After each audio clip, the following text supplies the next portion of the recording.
What's up, everybody? Today I'm catching up with Tyler. How you doing, man? What's up, Jack? Doing well, man. How are you doing? I'm doing great. I haven't been doing too many Skype calls. I was doing like 2 a day for like a month. So now I'm Yeah, taking a little bit of a break. yeah, But yeah. I figured it'd be awesome because we haven't talked in a while. We And have. like you're continuing to make YouTube videos, and like I've had multiple people reach out to me and tell me that you are one of the people that they like and listen to on YouTube for dropshipping advice. That's good to Um, hear.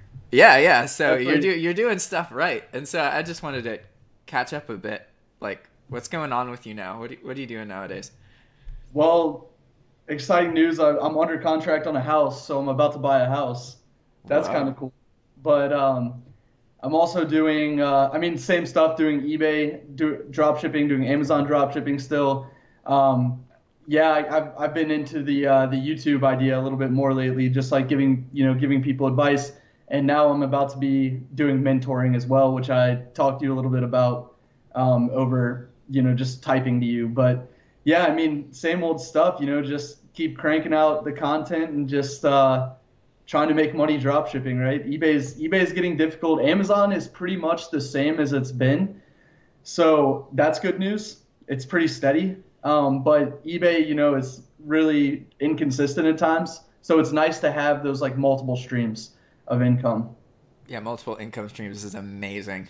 Like, For sure. so amazing. Oh my For sure. God. If I was just relying on eBay, because I had to bounce back after the April 20th thing. So if I was just relying on eBay at that time, I would have been freaking out, probably, trying to apply for jobs and whatever. Because but now it's like allowed me time to be able to reconfigure my business in a way that can kind of combat those changes. Yeah. So it's interesting for sure. But yeah. And What that's about you, man? something. Now that your eBay account's done and all that, what do you feel like kind of relieved that you don't have to work on Oh, eBay anymore? hell yeah. I feel so relieved. It's honestly Okay. like I owe eBay a couple grand, and I view that as an amount of money I paid for an amazing lifestyle. Like, because throughout all of the stuff that I did with dropshipping, my focus was always on my YouTube channel. And all Yeah. of the dropshipping stuff really was like not just a publicity stunt, because I really did want to make it work. But ultimately, like, I was always backing in YouTube being the thing that really mattered, and that's what I focused on and put my time and attention into, and with the courses. And that's something that, like, I find myself in this position now where I had to put up with a lot of really stressful stuff, like dropshipping included, in order to change the quality of my life. But now I have what I dreamed about. I have all this time, and it's just a matter of filling my day with things that make me happy. And what makes me happy is working with people and teaching. These are the things that I really, really enjoy. So for me, it makes sense to, like, I'm sure that I will do more dropshipping stuff in the future, if anything, for just the experimental purpose of it. Because at this point now, I can make a whole series of like, well, I've been banned, obviously, so now I can make Yeah. another account and show growing stealth accounts or something. I don't know. There's a whole Just have world to of not stuff to do. show your username this time, so eBay is not like, wait, we banned this guy. Now he made this account Honestly, and it's showing it. I don't think that eBay is collected and together enough to make decisions like that based on what people do on YouTube. I, Yeah. eBay is really just this big machine, and it has employees that interact with the machine, but very, very, very few people in eBay actually understand what eBay is as a whole. And you could even argue that even the people who own it don't. And this kind of, like, I've learned a lot about eBay's history, and like it was funded through venture capitalism, right? And Mm. inherently, whenever a big company gets huge through venture capitalism, it finds itself, like, it can be very profitable for a period of time, but it becomes very sluggish. It's not quick to adapt to the marketplace. And I just think they tried. I think they tried over adapting. I mean, I talk to people. Obviously, when this is the cool thing about YouTube, when you grow your network really big, you start meeting people that have connections other places. yeah, And I've talked to people who actually have family members or friends, whatever, multiple people, not just one person, that have people that they know directly that work in eBay. And basically all of the eBay employees that they've spoken to have been frustrated about the change since the April 20th. They underestimated how many dropshippers there actually are on their website and how many people would actually be affected by the changes that they rolled out. So, and not only that, they're pissing off normal sellers too with all of these new, like the 4% fee that they just rolled out, or the free returns and all of that. Like, I know people I'm in other groups like thrifting and all that groups, just to kind of be in every single eBay group I can be. Yeah. There's people that try to say they don't even accept returns at all because like it's just too much of a hassle, and like eBay is not going to allow that kind of stuff, but they did in the past. And obviously it worked. So it's just like, I don't know, they're trying to make changes to be more like an Amazon or whatever, but they're in eBay, and that's kind of what they need to be. They need to be the eBay that they've been and just keep improving on their processes rather than their policies, like trying to change everything up to screw the sellers and help the buyers. But I don't even know if they're helping the buyers that much, to be honest. Like, yeah. One thing that I've really seen is that most eBay people I talk to aren't educated about dropshipping. They are educated by misinformation about dropshipping. But people like eBay employees either tend to like, if they know about dropshipping, it's because they basically dropship themselves, or they don't know that much about it. And it is so weird how inconsistent eBay is regarding dropshipping. Like, technically, you are allowed to dropship on eBay. They allow it. Yet, you can talk to reps who will tell you that you should never talk about it ever. Yeah. And you can talk to reps who are happy to hear you're a dropshipper. And you can talk to reps who don't even know what dropshipping is. And in their API usage agreement, they like ban usage of software for dropshipping unless you have their permission. And it's like, it's so confusing for the buyers and for the sellers, really, because eBay doesn't have kind of one way that it feels that it properly talks to everyone. And at the same time, like, it's so weird that dropshippers and physical sellers are so separated. Like, essentially, if you're a physical seller, you have a lot of opportunity as a dropshipper, and vice versa, as long as you're in this country or a place with an eBay market. It doesn't make sense for there to be this, like, I'm in this mastermind group of physical eBay sellers, and we meet once a week.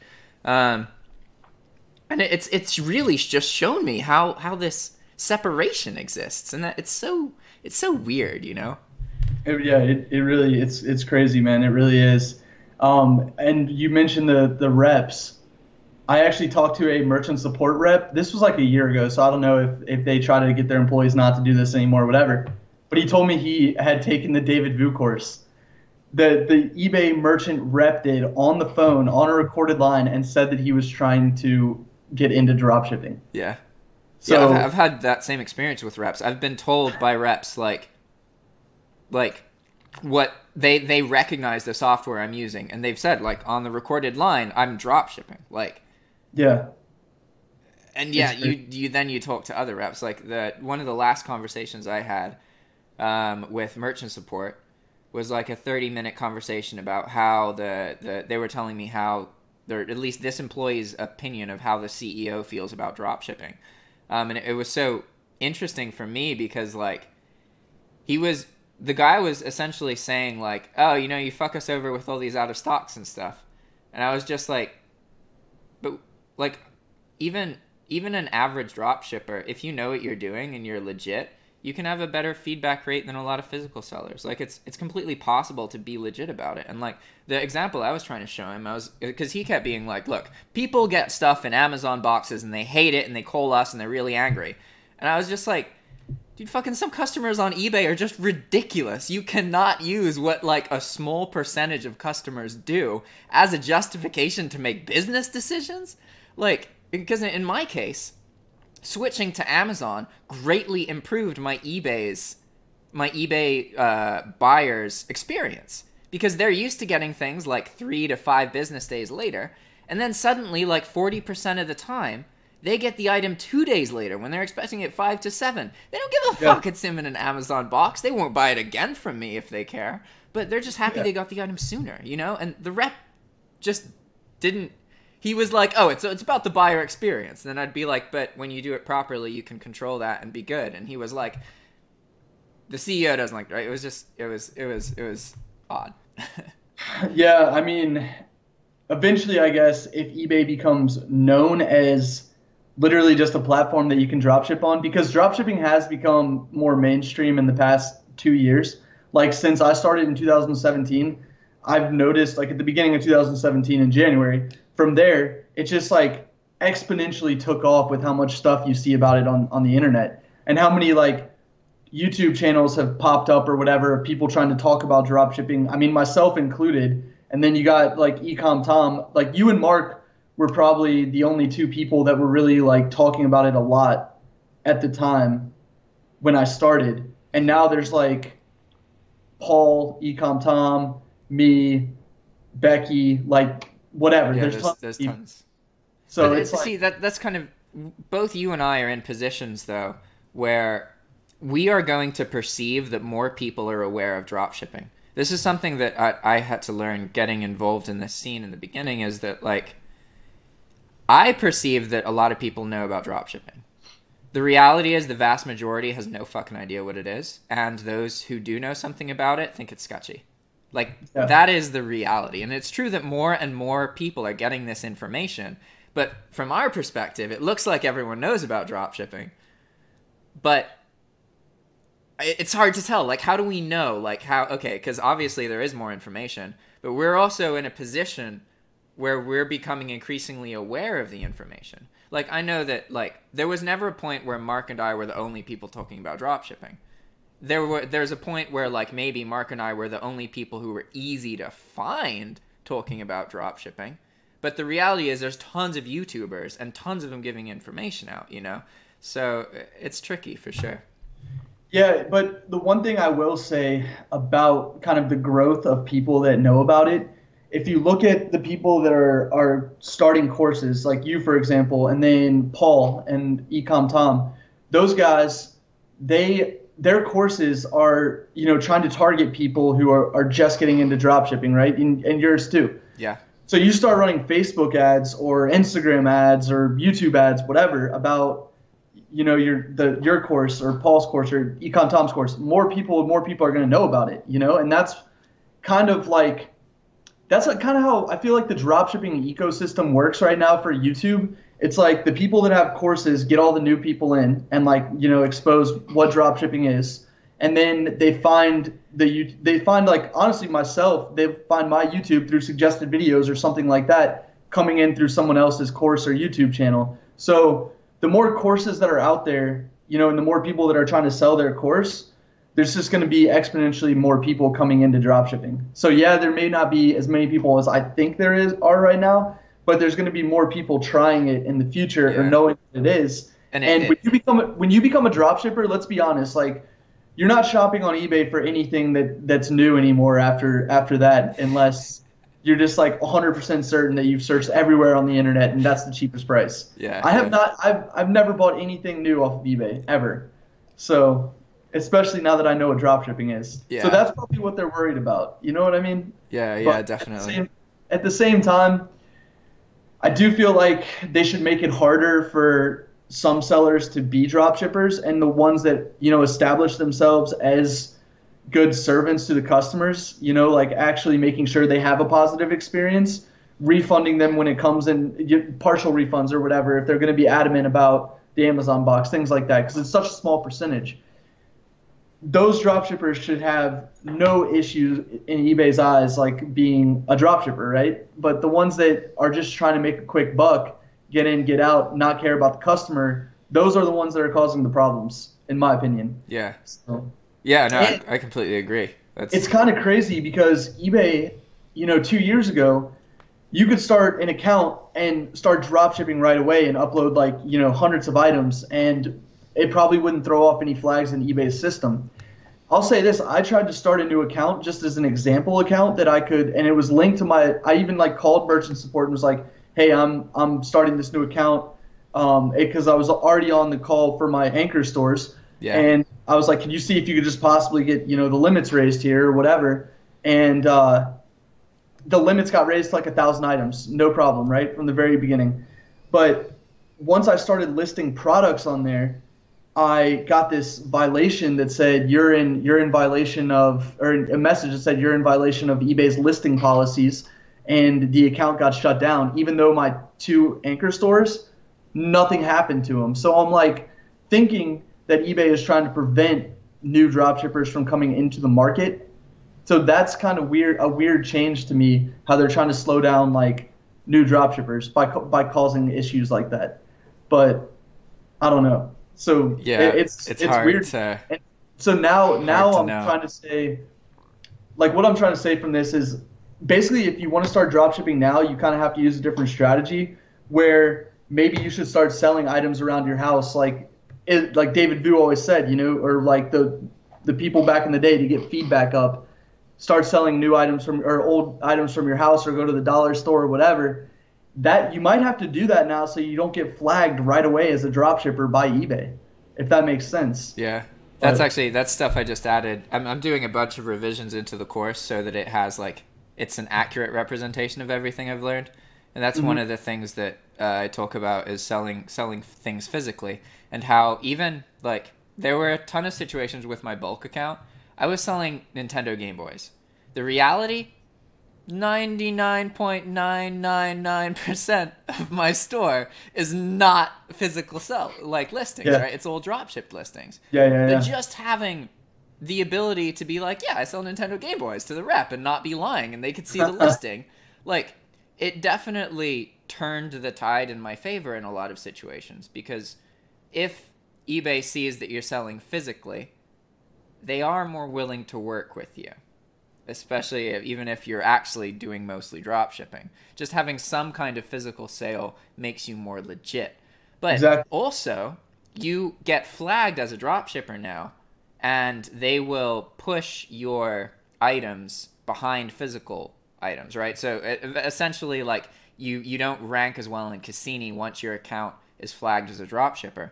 Yeah, so for all items, not just the ones. Yeah, for your whole, every item in your store. And so I've met some physical sellers who have tried to get into drop shipping, and it's gotten them flagged, and then their sales have gone down based on their previous history, simply because they got flagged as a drop shipper, even though they're physically selling. So it's complicated. And then you hear these stories, and then there are people who just start, and then it just works, and it's like, what?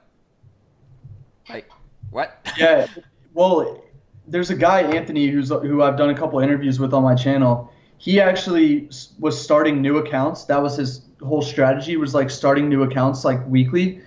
And the accounts that got up to 1,000 items, he had one anchor store that had 10,000 items. The accounts with 1,000 items in them were doing just as good as his 10,000 item store, if not like better, because they were doing the same sales. And, you know, obviously those stores are a little less expensive than the anchor store. So he was probably making more money on like 1,000 item new store compared to his 10,000 item anchor store, just because the anchor store was older. So it's like, it's kind of weird how, yeah, you're right. Like, some people get into it and they just take off. So I don't know. eBay is weird. eBay is very weird. I don't try to figure it out. I just try to look at my stuff every month and see if it improved. Yeah. That's kind of what I do. But yeah. And by really, the key is exposing yourself to information and other experiences that people are having. So like by making YouTube videos, by us talking together like this, that's essentially how we accomplish that, you know? Yeah, for sure. 100%. I do a ton of experimenting on my own, just because at this point I've met so many people that I talk to on a regular basis and kind of like mentor and help, you know, just out whenever they ask questions. So at this point I try to experiment as much as I can on my account, so I can say like, oh, this worked for me and this didn't, so do this and not that. You know what I mean? Like, it's kind of like how you were, I guess, I don't know if you saw my video with Ecom Tom, but he was like, Jack was the guinea pig of eBay. You know, like literally just tried everything. So I'm trying to do that, but I'm still trying to make money. So like I keep my profitable strategies, but I don't mind switching things up like a decent amount to try to see if I can improve things, you know? Yeah. But yeah, it's crazy. It's fun. I mean, that's probably the thing you got out of it the most was like, it's fun experimenting, seeing what works, seeing what doesn't work. Just like, yeah. Yeah, definitely thrilling. For sure. I do kind of wish I had just never got an enterprise store and I had just stuck with an anchor store. I definitely, like now looking back, there's no fucking reason to have 100,000 dropship listings. There's just not. You could just have less.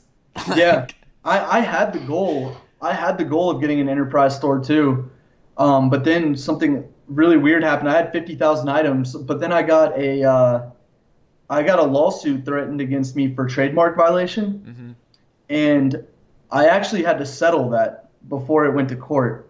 So not many people know about that. I've talked a little bit about that in my videos in the past, but at that point, it was weird too because it was in the beginning of April, and I actually had my best months ever in March and April before eBay changed their stuff. A lot of people I talked to were like that. I guess it was just a really good time. But March is generally, like, my best month ever on eBay was in March in like 2016, 2017. Yeah. So I guess it's just a good month. I don't know. But anyway, when that whole settlement happened, I was like questioning whether I wanted to continue trying to build my listings up or just like be really safe and, you know, make a smaller store. So I went from 50,000 listings down to like 35,000 almost instantly. Like I just deleted so much stuff. And then from there, I've really had no desire to go back up to, you know, try to get an enterprise store. And especially with now seeing what happened with you, I would rather just have like a very efficient 2 stores that have like 10 to 15,000 listings each. Yeah. It's totally, anchor stores are like, I used to be like, oh, $350, but after paying thousands of dollars every month of my life for 2 years, it's like, that $350 isn't that bad. That's okay. Like, that's fine. Like, even in the worst case scenario where not a single thing sells, $350, all right. I can live with that. Agreed. And you get that customer support team, the merchant support team, like that alone is worth a lot of money. And I definitely took it for granted. And like the moment you get banned, you lose access to that. Like you can call them and then they're going to be like, this is a paid service, yada, yada, yada. And it's like, I then had to put up with talking to regular reps to try and accomplish basic things like getting item not received cases closed or returns or GSP stuff. And essentially every time I tried to do anything, the rep would just get to a point where they'd be like, oh, this account is suspended. You should fix the suspension and then call us back. And then I'd be like, this account's permanently banned, lady. Like, I can't do that. And she'd be like, well, I'm sorry, but there's nothing we can do for you. And then I was like, it's the GSP warranty. Like, it's part of it. I shipped the item out. Just, it's like cookie cutter stuff, you know? But it was a really bad experience, honestly. And, like, I called back a couple times. And, like, in general, that was the recurring thing. The rep would be confused for a bit. And then they'd be like, oh, this account's suspended right now. You should call the other department and fix that. And then I'd tell them I can't do that. And then they'd be like, oh, too bad. Yeah, that sucks. I hate dealing with eBay reps for sure. Like the merchant support is so much better. Yeah, it's amazing. Like, reps. But yeah, well, I had a question for you. Okay, so now that eBay, it's not like you said, you might try to create a new account, do some stuff with it.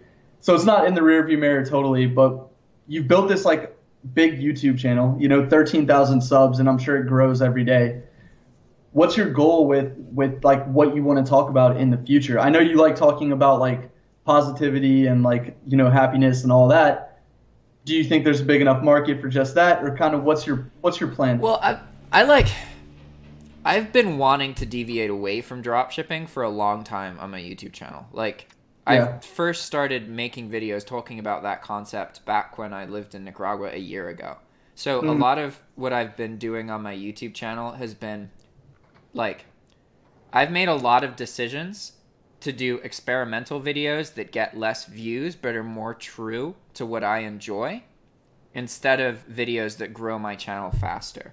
Because the reality is like yeah, I could grow the channel faster now, and that would be fun and thrilling. But I've only been doing this for, you know, a bit more than a year. 5 years from now, the channel is going to be bigger as long as I keep making video. And I absolutely have to maintain my ability to just make videos about whatever it is I'm currently interested in. Because that's essentially why I love YouTube so much, is because it allows me to essentially like upload myself. And then that just causes so much positive change in my own personal life and also my ability to network and meet other people. So in my case, I'm moving back to Nicaragua. And one of the reasons I'm doing that was because being a YouTuber in Nicaragua is like, it's amazing. Like, one, the cost of living is really low, but two, you can do videos about anything. And because you're in Nicaragua, especially as like an English speaker, people like the videos more. There's so much less competition. And essentially, like, that's true for a lot of things in third world countries. Like, there's opportunities that don't exist anymore in the United States because it's become too competitive. It's not lucrative. But in a lot of these other countries, like, it's like what the US was 15, 20 years ago. There's all of these opportunities, especially with like Facebook marketing. It's like insanely lucrative in areas where it hasn't been kind of made the norm yet, so to speak. Yeah, that makes sense. No, I definitely know what you mean though, because there's way more interesting stuff to me in Nicaragua than there is. An example would be your video where you went to Pittsburgh. Like I commented Rip Mac Miller on there, whatever. Yeah, I know you saw that, but like if you were walking down the street in Nicaragua, that would be way more interesting to me than you walking down the street in a city in the US, where it's like, all right, this looks like the rest of the US pretty much, you know? Yeah. But, and also, I mean, I would probably, to be honest, I wouldn't have gone down to Nicaragua in the first place and like, you know, met Mark and all that if I didn't know there were already people, you know, who were down there safe, making videos, whatever. So it's cool for the people that are just maybe thinking about visiting another country or so, you know, who knows? Yeah. But yeah, you're definitely right. It's way more interesting. And there's also like another reason I'm going back is because like there's like obviously I run a YouTube channel and I talk about what's going on, but ultimately a lot of my focus is on the quality of my personal life and about making sure I have better habits, that I'm in environments that are really good for my personal development, and most importantly, that I'm around people who appreciate happiness. And this is something that became a problem with Grindcamp and all that, was because I realized that, like, okay, a lot of people who want money, everyone needs money, obviously, but a lot of people who want money don't understand, like, how money coming into their lives is going to change absolutely everything. And I've now met multiple people who I perceive have been screwed by money coming into their lives before they're ready to handle it properly. And they've lost their flexibility. So they may have a lot of money, but ultimately they don't have the free time to spend doing what they want to.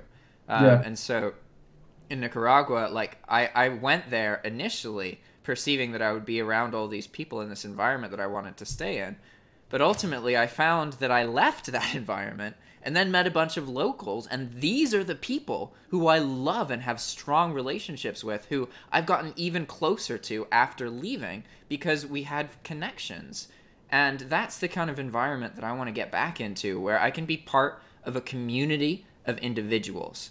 And so I'm really hoping that I can find other individuals while I'm in Nicaragua to make YouTube content with. Because that's something I really miss about working with Mark. Like, ultimately, like, I loved being around another YouTuber, even though Mark and I are completely different people, have complete opposite perspectives on our worldview.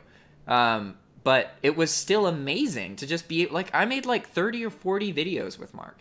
And, like, I've never been around another YouTuber in person. And just that energy to where, like, we could make anything an excuse to make a video and do it. It was awesome, and there was this period of time that I really loved that. So I'm trying to find that, but in a healthier, more long-term way. Yeah, that was funny when I was there.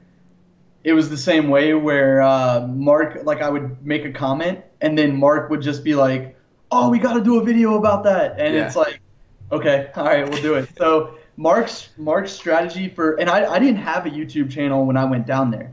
Like, I started my YouTube channel a couple months, I think, after I went to Nicaragua. So going down there, I like gave me the motivation to do that. You know, even though Mark's strategies and I've drinking a lot of coffee this morning, so I'm like super hyped up. I don't know if you can tell. Don't worry. But anyway, Mark's strategy and mine are completely separate on, you know, when it comes to eBay, when it comes to YouTube, and honestly, when it comes to like life. So it's not like I like took everything he was doing and I'm doing it now, but just seeing what he was able to accomplish with his style and all that, and then kind of making my own, it gave me the motivation to do it. So going down there and just like you said, being around somebody who does those things like with YouTube and with internet marketing and all that, I mean, it helps you succeed whether, you know, you had, I don't know if you had a good experience or not, but I'm just saying, like, it helped push you probably to where you are today.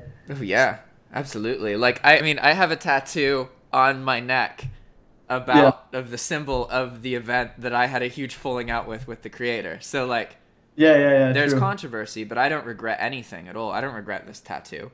Like, it absolutely was, basically, before going to Nicaragua for the first time, I thought that earning online income was something that could be possible or maybe isn't possible. In my head, I didn't understand that there are hundreds of thousands of people already doing it all over the world in many, many different ways. And the reality is that the internet has changed everything. We have access to crazy opportunity. You can literally do what you love, be paid for it, and only have to work a couple hours a day. If that's something you care about and you want to work towards, you can completely do that. And like, yeah. I've been able to do that as a person with, I have a GED, that's it.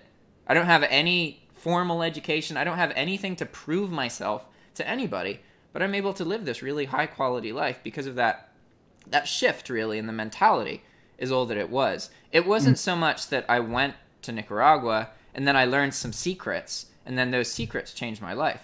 What happened is that I looked in people's eyes who were self-employed, who traveled and earned money from a laptop. And from that point on, there was no way my brain could even wonder if it's possible. Because I knew without a doubt, it's not if it's possible, it's how do you want to do it? And that for me was the big turning point and something that that was what Nicaragua did essentially. Yeah, for sure. For sure. And what's also interesting about YouTube and internet marketing and all that is people think you have to have like, you know, tens of thousands of followers to make a living from it. That's really not true because it's all about like the value you give to the people that are watching you and whether or not they're taking action on, you know, the information that you're providing them, whether they're engaging with your channel and all of that. So I actually met a guy, this is the first person that I've met that makes money online besides me, like just strictly.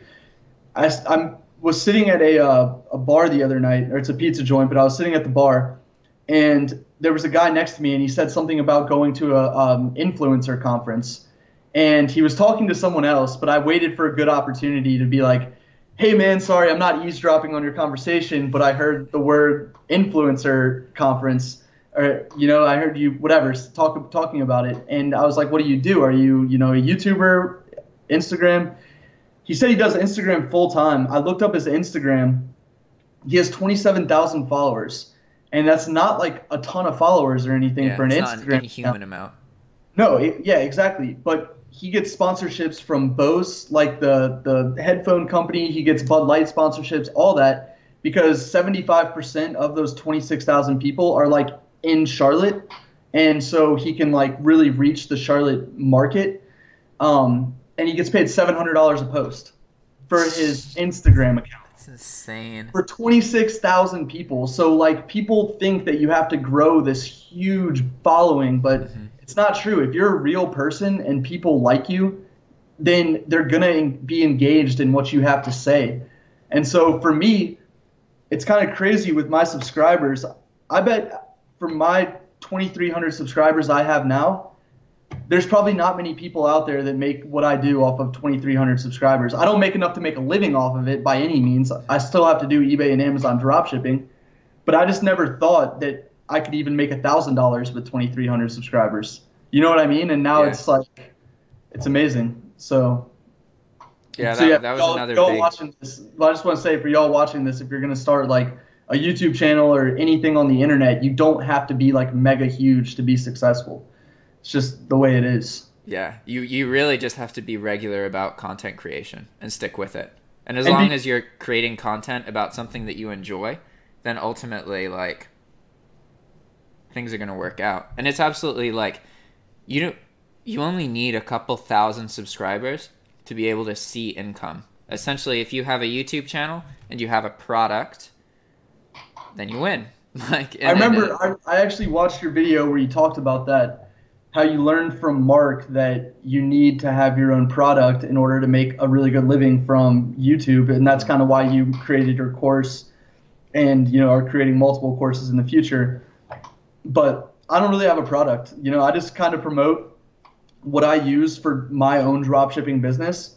And that's worked for me. But yeah, I could be a lot, if I expose myself more with like a course and all of that to people, you know, I could probably have a lot more followers from getting people from Udemy, you know, who just find you through Udemy search or whatever and all of that. But yeah, I don't know. I like providing just real value to people, you know, not bullshitting them. So no, you can still, like, one of the things with Udemy, like, me having a Udemy course doesn't change the information that I give out on YouTube. There's tons of shit on YouTube that I talk about that, like, I don't not make a YouTube video because of the course. And that, I think, is something that's really important. I view it as separate things. Like, yeah, and I like that because I don't know if you remember John Leon. I do. I'm not calling anyone out, but he would take you right to the edge of what you need to know and then try to sell you on like coaching. You know what I mean?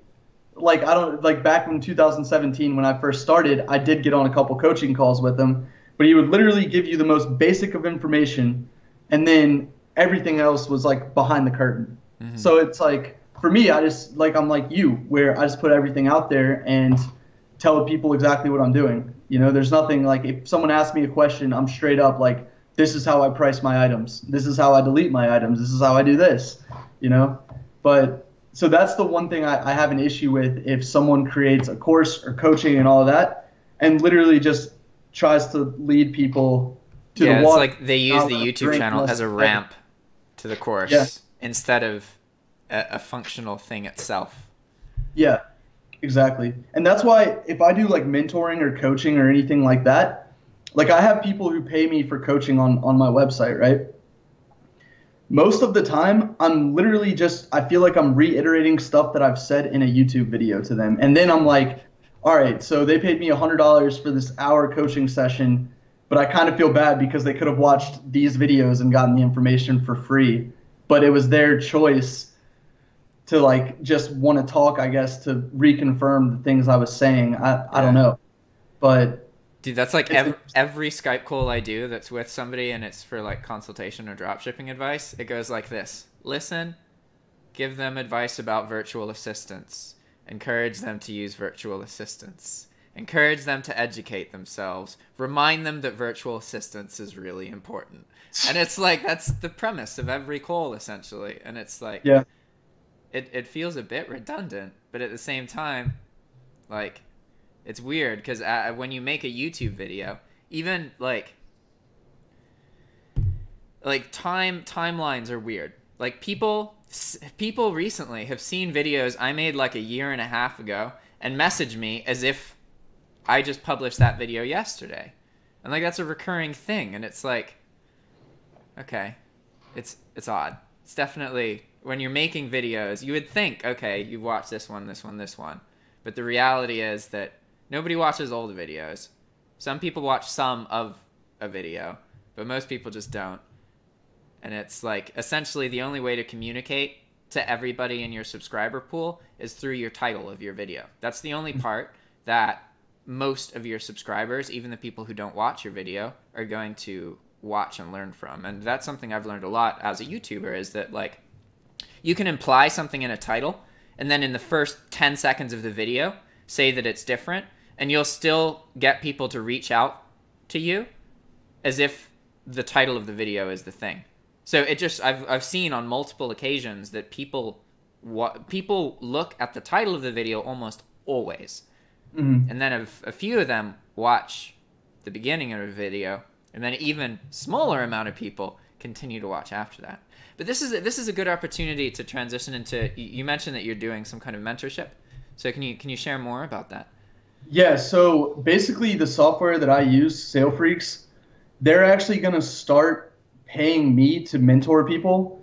And so the people that want to sign up for the mentorship are getting 100% free mentoring, and it's going to include one-on-one training, group calls, access to PDFs and videos that I actually like may just keep for this mentoring group so that they feel like they have builds value. Yeah, something special. But I'll still talk about it on my YouTube channel, because I just said, you know, I don't want to contradict myself and say that I put it all out there and then not. But yeah, I want to really help people who want to be helped. So if you're interested in like a mentoring group and you reach out and you actually make yourself a part of it, I feel like you're making more of an effort than someone that just clicks through and just watches a minute of a YouTube video and then ask for help, you know? Yeah. So that's what I'm saying. And you just said that. So this mentoring group, 100% free.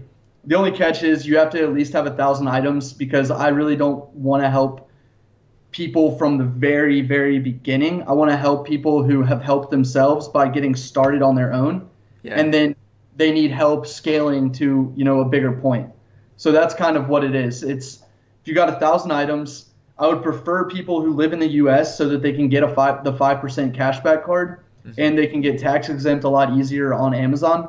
Yeah, it's a different game in the US for sure. Exactly. So it's funny because I have people reach out to me all the time from different countries, and I'm just like, well, I don't know how I can help you, because my strategy is to make a low margin on the front end and make a ton of money on the back end with cashback, right? Yeah. So if you can't do that, then I might not be the guy to give you the best advice, because there's probably someone out there who can make a lot more money on the front end and not have to worry about the 5% cashback. Yeah. But basically, yeah.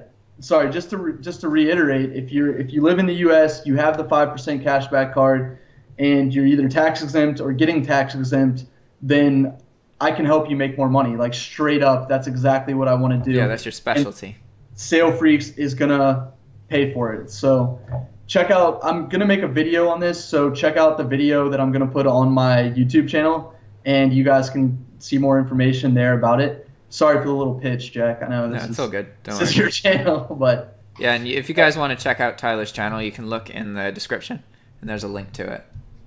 Yeah. So I think the group sessions are probably going to be the best thing for people rather than just the one-on-one, because when you get people in a group, no one's going to BS each other. I feel like they're going to give their results, or I can't BS anyone either that way, you know? Yeah. Like if I'm telling them to do something and it's not working, and then they find out it's working for somebody else, then it's probably because they're not implementing it correctly. So I feel like having a group to be in, having the one-on-one coaching, and having the access to the resources that I'm going to provide, there's no way that these people shouldn't be successful if they implement everything the way that I structure it. But yeah, we'll see. I completely agree with the whole, like, because I'm getting into mentorship now, but I'm trying to figure out how to make it so that people know I know about dropshipping, and I can provide information when it's necessary, but I want it to be more about the individuals in the groups. So what I'm trying to figure out is, like, I want to have like pods of people where you have one leader or host, and then you have 4 individuals. And then they meet like 4 times or however often. And the role of the host is to get each individual to share their circumstance, what they're trying to work on, and as a way to get the whole group to get to know each other better, and then to inspire each other to continue forward. because that's ultimately my takeaway from this mastermind group that I've been participating in. I've done it like almost every week for the past like 3 months. And it's regularly in my work week, essentially, I think, okay, what can I talk about? What can I bring of value to these people? What did I talk about last week? What are they going through? What did they mention? And there's all of these thoughts and mechanisms that happen because I'm interacting with a group of people that I'm developing some kind of connection with. And essentially that really helped me a lot. It also helped me deal with all of the emotional stuff as an eBay dropshipper, because getting involved with this group of eBay physical sellers, it was like, oh, they're fucking losing their minds and freaking out about changes and shit too. It's completely normal. That's just part of selling on eBay, you know? So I completely agree that when it comes to success, like your ability to be part of a group like that can go a really long way, especially for those who feel like they're just not progressing. Yeah. What percentage of people do you think get into dropshipping and then quit after 3 months? Oh God, probably like 90. Yeah. I would guess even higher, but yeah, it's 90 or over. But it's crazy because the people that I've actually helped get into dropshipping, I've probably helped about 25 people, I would say, get into dropshipping, or people that found me and did one-on-one coaching or anything like that. Yeah. There's probably 8, maybe 9 people that still do it 6 months plus down the road, and are making money from it. So people can look at that and say, wow, so out of 25 people, he only has like 8 or 9 people still. But at the same time, that's actually a really good rate. Really good. How many people can start a business and a third of the time it actually works? You know what I mean? Yeah. Like that's kind of how I look at it, where it's really about the people that help themselves by grinding every day and are really analytical and all that. So I take back what I said before about there's no reason you shouldn't be successful, because there is a reason that you can't be successful with this, and it's if you're the type of person who just is lazy and quits as soon as the going gets tough. You know what I mean? Yeah. But the people that have stuck it out, I've given them a really good chance to succeed, and I'm really happy about that. Even if 15 people didn't make it, and 9 or 10, 8, 9, 10 did, then whatever, that works for me. Well, it's not for everybody, Essentially, like, there's people out there who absolutely would view like me when it comes to dropshipping as a complete failure, because like I didn't make that much money, I lost my account, that kind of thing. And a lot of this stuff, it's about mentality. It's about like, if you're having problems changing the quality of your life, dropshipping can play a role in that, but it's usually a stepping stone. Usually dropshipping is something that you do for a while to get yourself either aware of information or to earn some money so you have some cash flow so that you can move on to something else. And what I really like to focus on with people is the mentality and the thought patterns that are necessary, because it really isn't about like knowing the secrets. It's about what you're talking about. Like the difference between somebody who's successful and somebody who's unsuccessful is that an unsuccessful person will identify a problem and then they'll send a message to somebody who they think knows the answer. And then they're going to wait for that person. And then whenever anybody asks them about what they're doing, they're going to be like, well, George hasn't responded to me yet. And that days are going to pass. Days are going to pass. And they're going to keep thinking, man, George, that's the mindset of an unsuccessful person. Whereas a successful person, well, they may send that message out in the beginning, but when the person doesn't respond, they either message somebody else or they go and they find the information themselves. That is the difference. It's you viewing your ability to overcome obstacles and growing it versus always asking somebody else to tell you what to do. And that's the number one reason that I've stayed away from mentorship for so long, is because I don't want to be just saying the same shit over and over and over and over again. Yeah. That's why I make a video, so that I can just send them a link instead of having a 20-minute conversation, But it really is, most people are their own obstacles. Yeah, and that's why I was saying I want to do, I want to have resources for people where they can look at a PDF or look at a video and help themselves, because we all have the same, this business is actually really simple if you think about it. We all have the same issues that we all go through. You know, I've pretty much seen every single, whether it's like eBay suspension, PayPal suspension, you know, anything like that. I've talked to somebody about every single thing with this business. So it's really about, yeah, finding the information on YouTube because it's out there, it's provided to them, or just providing it up front with the mentorship. Like I said, putting together a package for every single person, and that way they can just go through if they have the issue instead of reaching out to me, whatever. But yeah, it's funny that you said something about people messaging, because I looked at my messenger just before we got on this call, because I got a random message.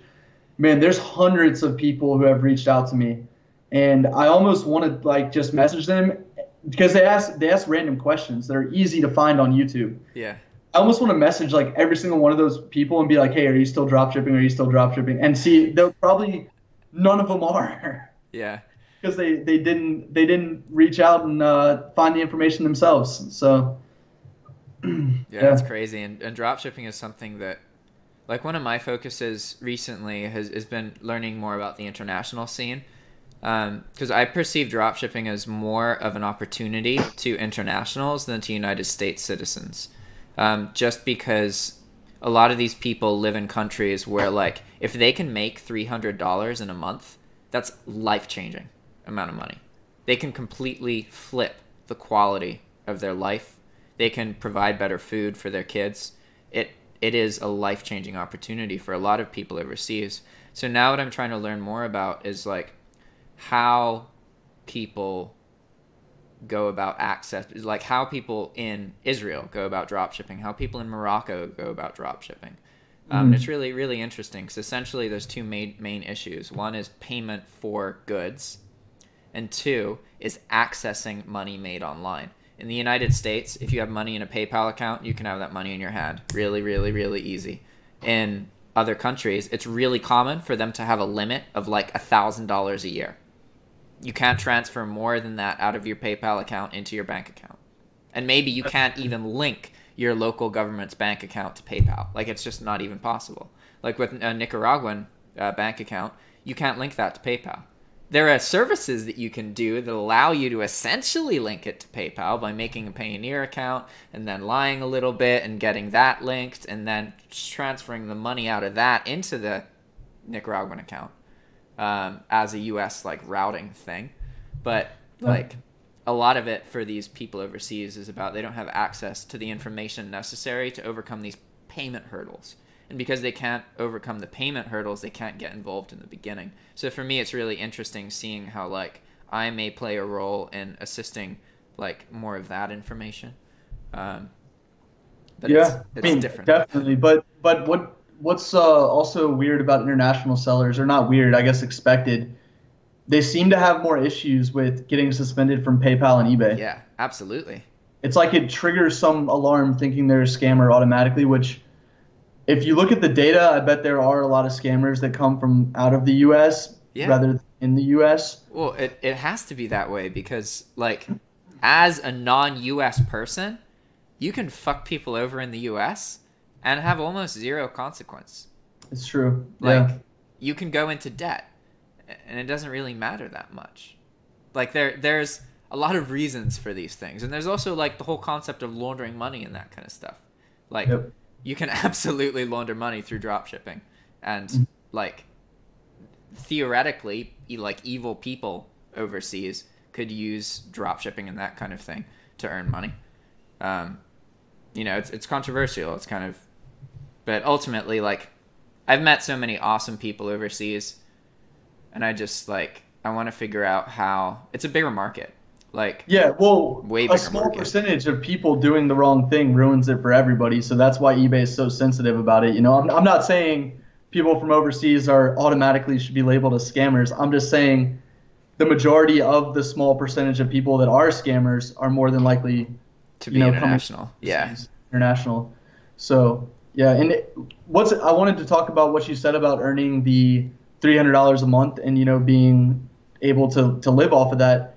Something similar happened with the online poker industry, where the best players in the world now were coming from like these countries that were, you know, you make $3 an hour and you're making really good money. So they could play the lowest stakes on the internet and just beat all of the new bad players and be like rich in their country from playing like, you know, $5 tournaments. Whereas in the US, if you want to be a successful poker player, you've got to play like $100 tournaments plus, you know? So, and yeah, and the players are a lot better in those $100 tournaments, obviously, you know? So it's easier if you're overseas to basically take advantage of the low-hanging fruit, you know? Yeah.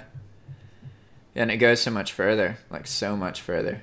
I miss that a lot. I miss being able to like, I could just do almost anything in Nicaragua, and it was the same cost of living as me living like a frugal life in the United States.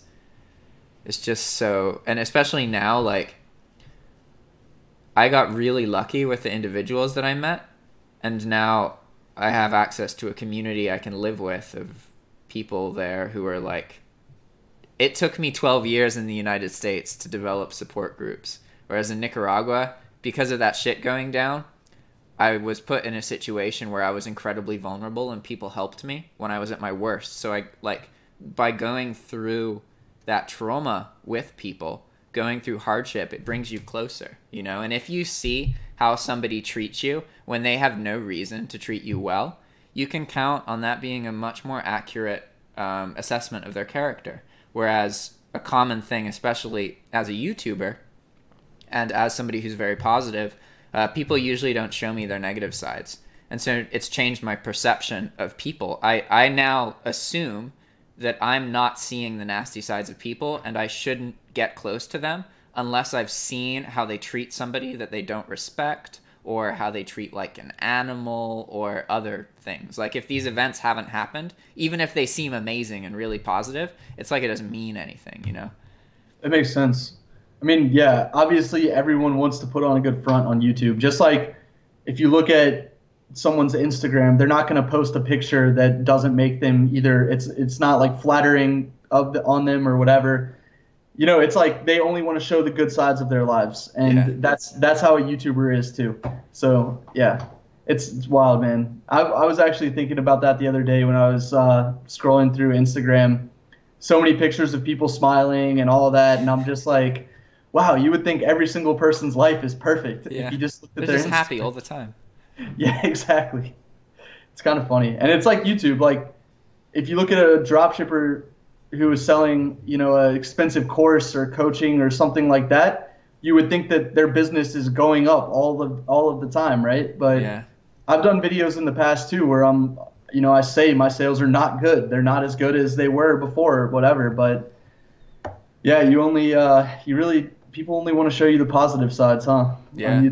And people also like, even it's weird because like I've had a very different experience this year versus last year on YouTube, because both times there was a point where I'm selling a dropshipping course and I get banned on eBay. So this is a very easy argument to make against me. You're like, what the fuck do you know? You have no ability to convince people to buy your course if you're getting. Hey, hold on 1 second. Your mic went out. Oh, 1 second. Let's see. I don't want to go too long and not be able to hear you. It's all good. 1 second. Can you hear me now? Yeah. It sounds just like it was. Okay, cool. Yeah, this mic's kind of having trouble. I lost my train of thought though. I have no idea what I was talking about. Oh, man, couldn't hear you, or else I would remind you. But you were talking about this year on YouTube. It's completely different. Oh, yeah. Because essentially last time when I was in Nicaragua, I fell behind on my eBay bill because I purchased a bunch of stuff instead of, like, I got microphones, plane tickets, all these things instead of paying my eBay bill. You purchased a new laptop, right? Yeah, and a whole bunch of stuff. All out. And well, not even a new laptop at the time, a laptop. I didn't have a laptop, but I was going to be living in a foreign country, so I needed to be able to work, right? But so then it was very interesting seeing how my YouTube audience perceived me doing videos showing my account getting banned and like that process, right? Because they were really, really harsh on me.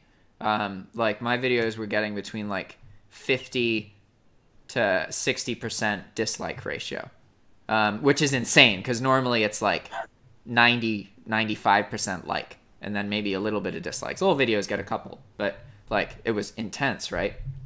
And then did that hurt your ego when it first started happening? oh, I was crushed. I was so crushed, and ultimately now I'm in a very similar situation. Except I have a bigger audience, and this time people are being really supportive and encouraging of me. And what I understand now is that essentially Mark had a bigger audience than me. He was talking a lot of shit, and people were just listening to him and then shit talking me without ever really trying to understand where I was coming from. Where now, because I've separated myself so much from that, and most of the audience, like, we're separated, right? So I'm not contradicting myself by being honest. I'm maintaining my my relationship with my audience. Whereas in the past, there were a lot of people who were following me because of my association with Mark, and they assumed that I was really wealthy. And so when I would say that I'm not, they would treat me like I was lying. When the reality was, I'd never fucking, like, in all those grind camp videos, I'd be like, I didn't have the money for this ticket. I just came here. Like, I was not hiding any of that shit, you know? And that definitely was really, really hard for me. It absolutely hurt my ego and everything. And to this, I'm now starting to recover from all of that. And I now understand, okay, I can provide information to people. I can provide positivity. People value this. I still, to this day, when I record a video, I have to like drink a little bit of alcohol or listen to music so that I can't hear myself talk, because I still feel so insecure about my ability to make content for people, which is stupid. Like, it really is. I obviously can. I've been doing it. I'm in the habit. And when I make the video, like when I sit down and actually make it, I feel good. It feels better, you know? But it's really interesting how different the experience is now, because essentially it's the same thing, except the difference is that before I had a much smaller YouTube audience and I had a bigger YouTuber talking shit about me, whereas now I have a much more, like, back then it was a 3,000 subscriber audience. Now it's a 13,000 subscriber audience. And now it's like the videos that I was able to make, like 4 or 5 videos about losing my account that got me to like double growth rates on those days.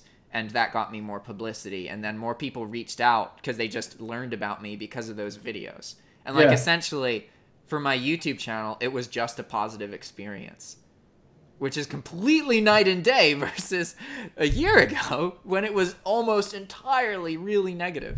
Yeah. I bet you were questioning doing YouTube at one point, maybe with all the negativity, because when something starts becoming, you know, something that's bringing you down rather than building you up, why do you want to keep doing it? You know what I mean? Yeah. But it's YouTube's funny because we were talking about engagement earlier, where I don't really care about the people that don't like what I do or how I make videos, because they can just stop subscribing to me, because they're never gonna be people that I want to like work with in the future, or that I want even engaging in my videos, right? Like, leaving a nasty comment or clicking dislike, whatever, like, you know, just move on and don't subscribe to my channel. Yeah. What's interesting about the video I did with Ecom Tom yesterday, there was like 60 people watching our live video. When he did it with Mark has 24,000 or something subscribers, and I've got, you know, 2,300. So having like 10 times difference. Yeah, and when he did it with Ecom Tom, they only got 150 at the peak.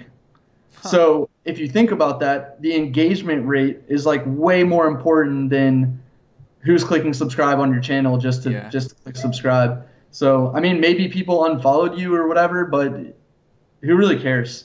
Yeah, it really does not matter.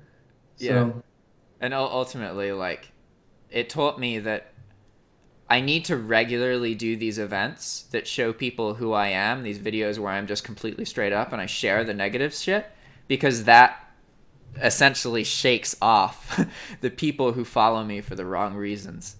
And now I feel like I'm almost back to normal now with, like, I never really doubted YouTube. The thing that did happen is that I still don't really understand if me reading comments is a good decision. Because I'm an incredibly sensitive person, and that's just true in my personal life. I don't believe in being tough or hard. I think you should always be nurturing and kind and make people's lives better, because you could die tomorrow. And like, it's just better. Life's already fucking hard.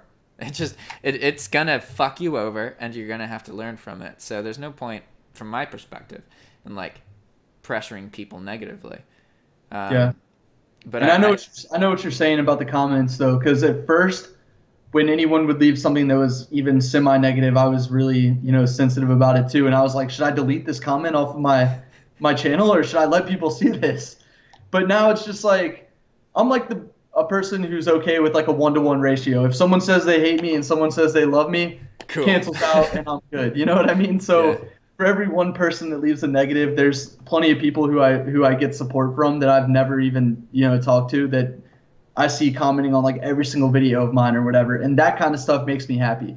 So I'm good with it. But I could see how definitely if you're a really sensitive person, you have to get thick skin quick in order to be a YouTuber. Yeah, for sure. And that brings up kind of an interesting point, is that like, it's recently, I think that the thing that's helped me most with my own insecurities about YouTube is actually meeting and talking on Skype to my audience. Like, once I made that the Calendly thing, and like I've now done like 30 or 40 Skype calls that I've published with people. It's shown me like there's a buttload of people out there who like really want to talk to me. And like in the past I had problems because I would see one negative thing, and even though there were like 3 or 4 positive things, it didn't matter to me. I would read the positive ones and feel nothing, and then I'd read the negative one and feel horrible and try and think about, hey, there's 4 positive ones, look at those, but I just didn't give a fuck. Whereas now I've made more connections with my audience, like members in my audience, and that's really helped me get over that. And that's one of the reasons I'm trying to move towards this like paid support group, is because like if people are willing to give me money just for me to be myself and talk to them and be encouraging, like who cares if some people are talking shit? Because ultimately, like, everybody has someone talking shit about them. And that's another thing that has helped a lot, is meeting more YouTubers and seeing how fucked up some people are to them and how judgmental. And it's just like, I don't want to say it makes me feel good, but it does. It's just like, oh, this is normal. Yeah. These are normal problems. Yeah. Anytime, and it's mainly like a jealousy thing, to be honest, because somebody who sees that you have 13,000 subscribers but then doesn't like the way you are, they're like questioning the way they are, because it's like, well, if this person acts this way, how do they have so many people that are following them and I don't have anybody? You know what I mean? Like, yeah.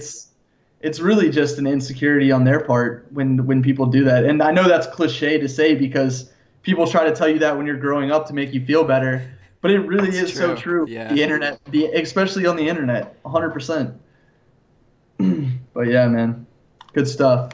Yeah. I actually, my dog is over in her crate getting super restless, so we might have to end this. It's all good. It's been about an hour or so.